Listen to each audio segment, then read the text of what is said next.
खुलुमबाय आं सिबि रानि ब्रह्म आंनि एसबि बड' निउज चेनेलाव नोंथांमोनखौ बरायनाय थाबाय बे चेनेलनि गेजेरजों सानफ्रोमबो सानसेयारि गोनां खौरांफोरखौ फोसावनाय जायो नोंथाङा दासिमबो बे चेनेलखौ साबस्क्राइब खालामनानै लायाखैबा सानफ्रोमबो सानसेयारि खौरांखौ मोननो थाखाय साबस्क्राइब खालामनानै लानो हागोन लोगोसे बेल आइकनखौबो क्लिक खालामनो हागोन जाहाथे खौरां फोसावनाय लोगो लोगोनो नोंथांनाव गिबिसिन खौराङा सौहैयो थुदो बिदिब्ला दिनैनि खौरांखौ जागायजेननोसै क'क्राझाराव गेदेर बास जाब्रबथाय क'क्राझारनि सेरफांगुरि आथियाबारिनि 31 नं राजा लामायाव गिख्रंथाव बास जाब्रबथाय जादों बासाव गासै 42 सुबुंफोर दंमोन बेनि मादाव 42 सुबुङाबो जोखोम जानो गोनां जादों फोरमायथिनाय बायदिब्ला देहा फाहामथायनि थाखाय मिर्जानिफ्राय सोनाब बंगनि कचबिहाराव थांदोंमोन बेनि उनाव गुवाहाटी फारसे फैफिननाय समावनो बे जाब्रबथाया जानो मोनदों बासआ लामानि डिभाइडाराव सौख्रांदों जायजों बासनि मोखां बाहागोआ गाज्रियैनो खहा जादों फुंनि समावनो जानो मोनदों बे गिख्रंथाव जाब्रबथाया आरो जाब्रबथाय जाखांनायनि उनाव बास सालायग्राया जाथायथिलिनिफ्राय खारखुमा लांदों होननानैबो मिथिनो मोननाय जादों जाब्रबथाय जानायखौ खौरां मोननायनि उनाव केबिनेट मन्त्रि उरखावगोरा ब्रह्म बिथाङाबो खौरां लाहैदों जाब्रबथायजों जोखोम जानाय 8 सुबुंफोरखौ फाहामथायनि थाखाय क'क्राझार मेडिकेल कलेजाव थिसनथाय होनाय जादों आरो गोब्राबथार जोखोम जानायफोरखौ गुवाहाटी फारसे दैथायहरनाय जादों होननानै फोरमायथिदों हारिखौ सिबिनो थाखाय आरो आलादा रायजो बड'लेण्ड दाबिनि थाखाय गोलाव बोसोर हाग्रायाव थानानै सोमावसारबाय बेनि उनाव सोरखारजों गोरोबथा जानानै न'फारसे फैफिनबाय नाथाय गोरोबथायाव थानाय बायदियै 5 लाख रांनि अनसुंथाइ मोननांगौ दंमोन बेखौ मोननो हायासै अनसुंथाइखौ मोनगोननि आसायाव नेयै थैलांनो गोनां जाबाय सासे बारग' एनडिएबि बि नुसार गुबै मुं नारद बसुमतारिया अबथिरायै जिउ खोमानांबाय क'क्राझार मैनागुरिनि थागिबिमोन नारद बसुमतारिया माखासे साननिफ्रायनो बेरामजों नाख्रेबजादोंमोन आरो फाहामथायनि थाखाय समाज बिजोंनि गेजेरजों रायजो राजाफोरनाव आरो बिटिसि सोरखारनिसिमबो राङारि अनसुंथाइ बिदोंमोन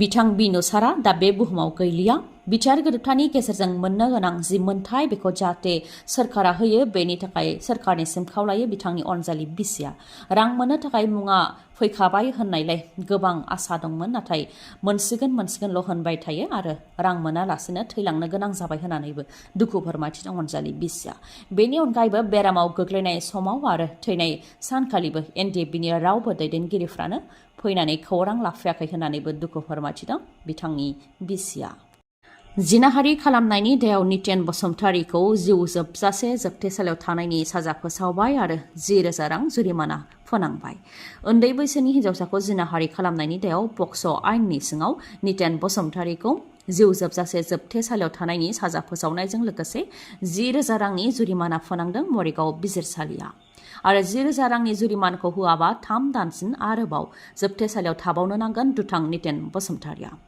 मरिगाव बिजिरसालिनि एन.ए. आहमेद एडिशनेल सेसन जाज बिथाङा बे रायखौ फोसावदों जुलिनि थाखाय थि जाखांनायनि उनाव बुथारनाय जाथाय गोदोना सेरथेनानै दैयाव गारहरबाय हिन्जाव गोदान जानो गोनांखौ सावरायनो गोनांदि रायजोआव मानसि बुथारनाय जाथाया बांनायनिफ्राय बांदों सानफ्रोमबो बुथारनाय जाथाया जाबाय थानो मोनदों रायजोआव माब्लाबा फिसाया बिमाखौ बुथारदों माब्लाबा फिसाया बिफाखौ बुथारदों माब्लाबा बिसियानो फिसायखौ बुथारदों आरो माब्लाबा बिफाया फिसाखौ बुथारदों बे खेबाव हौवा गोदान जानो गोनाङा हिन्जाव गोदानखौ गोदोना सेरथेनानै बुथारदों नाथाय रायजोआव मानसि बुथारनायनि अनजिमाया बांनायनि जाहोनफोरा मा जानो हागौ बे खेबाव रङियायाव बुथारनाय जाथाया जानो मोनदों फोरमायथिनाय बादिब्ला तौफिकुल आली आरो सनियारा बेगमनि जुलिया थांनाय 6 दान सिगांनो थि जादोंमोन जुलि थि जाखांनायनि उनाव मोन्नैबो नखरनि गेजेराव थांलाय फैलाय जाबायमोन नाथाय हरखाबै तौफिकुल आलिया रङियानि इसापुर ओनसोलाव थानाय हिन्जावनि न'आव फैनानै हिन्जावखौ अदेबानि सनियारा बेगमखौ दैखांनानै लांदोंमोन नाथाय न'आव हिन्जावखौ दोनफैफिनाखै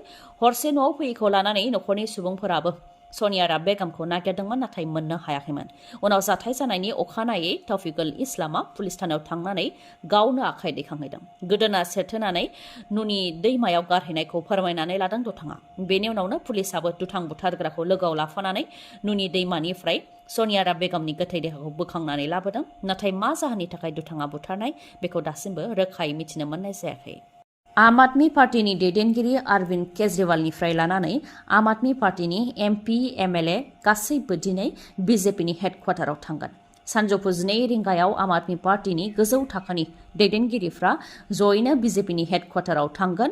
मानो सासे एरेस्ट खालामनोब्ला खेबसेयैनो आम आदमी पार्टीनि गासैखौबो दैदेनगिरिफोरखौ एरेस्ट खालाम। बे दाबिजोंनो दिनै बिजेपिनि हेडक्वार्टाराव थांगोन बिथांमोनहा। बिसायख'थिनि फोसावदिं मेल खुंनो थाखाय दिल्लीनि गिबि मन्थ्रि अरविन्द केजरीवालआ बेल मोननायनि उनावनो मोनफानि उनाव मोनफा गोख्रों बिसायख'थिनि फोसावदिं मेल खुंगासिनो दं आरो बेफ्रुसार बिबुंथि लाखिगासिनो दं। दा आम आदमी पार्टीनि गोदान हाबाफारि गावसोरखौ गथायनो थाखाय दिनै बिजेपिनि हेडक्वार्टाराव थांगोन। बिथां अरविन्द केजरीवालआ फोरमायथिदों दि आम आदमी पार्टीनि साफा दैदेनगिरिफोरखौ जोबथेसालियाव सोबाय, आंखौ जोबथेसालियाव सोबाय, मनीष सिसोदियाखौ जोबथेसालियाव सोबाय, सत्येंद्र जैनखौबो सोबाय, संजय सिंहखौबो सोबाय, आंनि पिएखौबो जोबथेसालियाव सोबाय। दा आम आदमी पार्टीनिनो राघब चड्ढा बिथांमोनखौ जोबथेसालियाव सोगोन, अतिशीखौबो जोबथेसालियाव सोगोन। बेनिखायनो साफा एरेस्ट खालामालासे खेबसेयैनो गासैखौबो एरेस्ट खालाम होननानै बुंथियो अरविन्द केजरीवाल बिथाङा आरो आम आदमी पार्टीनि दैदेनगिरिफोरखौ जेसेबां जोबथेसालियाव सोगोन एसेबां 100 गुन दैदेनगिरि जोनोम जागोन होननानैबो बुंथिबावो बिथाङा। आम आदमी पार्टीनि दैदेनगिरिफोरखौ जोबथेसालियाव सोनायनि सायाव बिथां अरविन्द केजरीवालआ बुंथिबावोदि आम आदमी पार्टीया दिल्लीयाव गोरिब गथ'साफोरनो मोजां सोलोंथाइ होदों, सोरखारि फरायसालिया जोबोद मोजां जादों, बेखौ होबथानो बिथांमोनहा नाजादों। महल्ला क्लिनिक, सोरखारि हस्पिटाल, बेसेन नाङै मुलि, मोजां फाहामथाय होदों, बिथांमोनहा बेखौ होनो हाया। बेनि अनगायैबो सिगाङाव 10 घन्टा मोब्लिब थाङोमोन, नाथाय आम आदमी पार्टीया 24 घन्टा मोब्लिब सिबिथाय होदों, बेसेन नाङै मोब्लिब होदों, बेफोरखौ बिजेपिया होनो हाया होननानैबो बुंथिबावो अरविन्द केजरीवालआ आरो बेफोरखौनो होबथानो नाजादों होननानैबो बुंथिबावो। क'क्राझार जिल्लानि सिङाव थानाय भारत भुटान सिमानि गंजिसे गामियाव थरथिंसे लोंनाय दैनि आंखाल। बे गुदुं बोथोराव थरथिंसे गोग्गो लोंनाय दैनि थाखाय जालाखाराव गोग्लैनो गोनां जादों गंजिसे गामिनि रायजो राजाफ्रा। जेजेएमनि खामानियाबो थिखादारनि गेहेलेमनि थाखाय दिनैसिमबो आबुं जायाखै। दंखल दंब्लाबो दै थरथिंसे गैया। 3 दाननिफ्रायनो दैनि थाखाय जालाखाराव गोग्लैनो गोनां जादों होननानै फोरमायथिदों। उनाव क'क्राझार जिल्लानि डिसिनो खौरां हैनायाव क'क्राझारनि पिएचइ बिफाननिफ्राय दै होफैनो गोनां जादों रायजो राजाफोरनो। दैनि आंखालाव गोग्लैनाय गामिफोरा जाहैबाय गोजोनफुरि, दैमुगुरि, आवजारगुरि, निजोमगुरि आरो माखासे।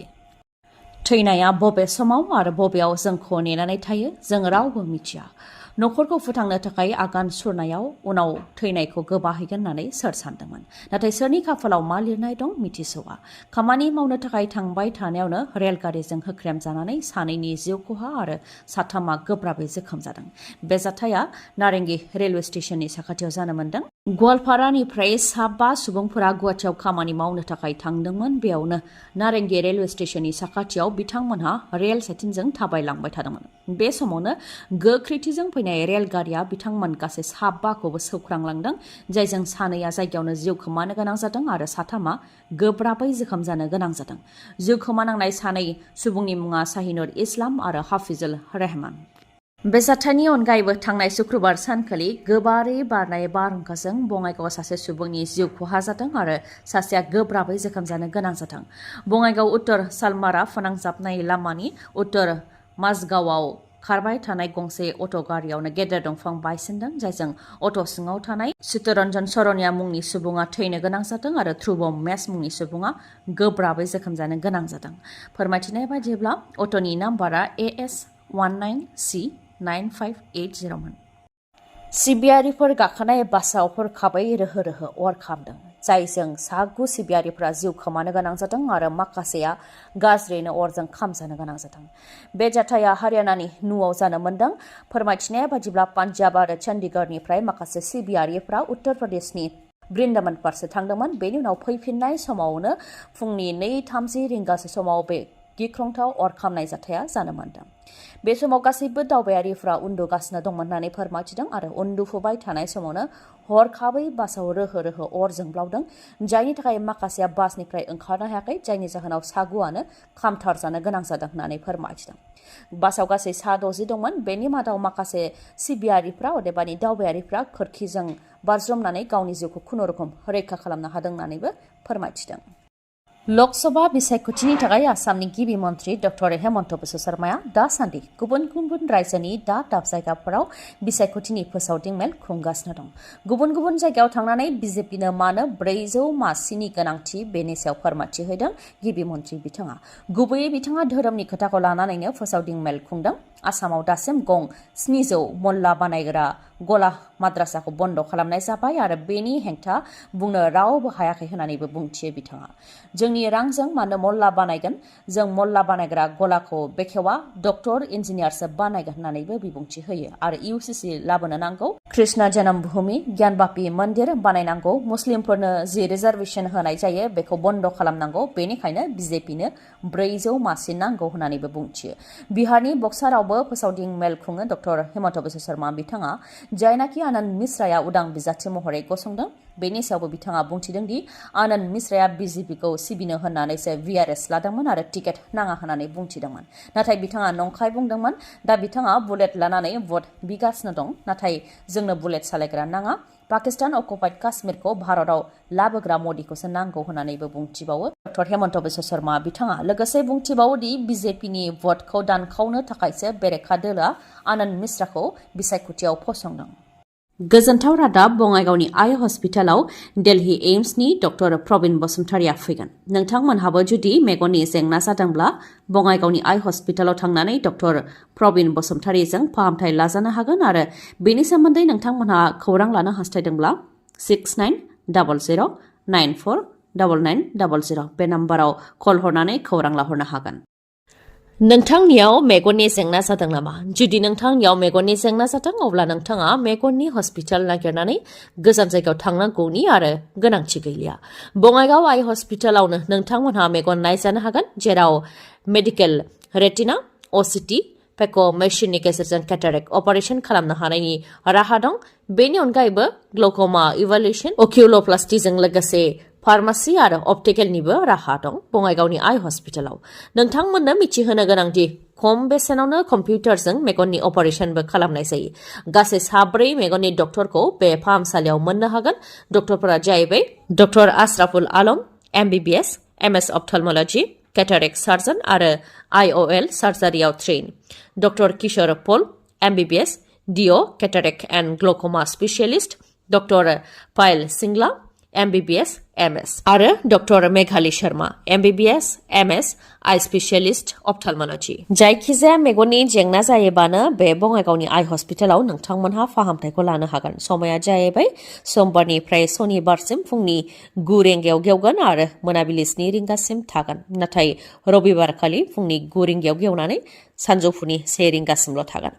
चापागुरि र'डआव थानाय लवार आसाम हस्पिटालनि उल्था दिगाव थानाय बास स्टेन्डनि उनथिंजाय अदेबानि सोनाबहानो मोननो हागोन बङाइगाव आइ हस्पिटालखौ। नोंथांमोनहा मानिबा सायाव खौरां लानोबा 6900949900 नङाब्ला 0366435659 बे नाम्बारावबो खौरां लाहरनो हागोन। गोजोन्थों। खौरांखौ जोबजासे खोनासंनायनि थाखाय गोजोननाय थाबाय। गाबोननि सानाव फिन गोदान खौरांजों लोगो मोनफिनगोन। दिनैनि थाखाय गोजोन्थों।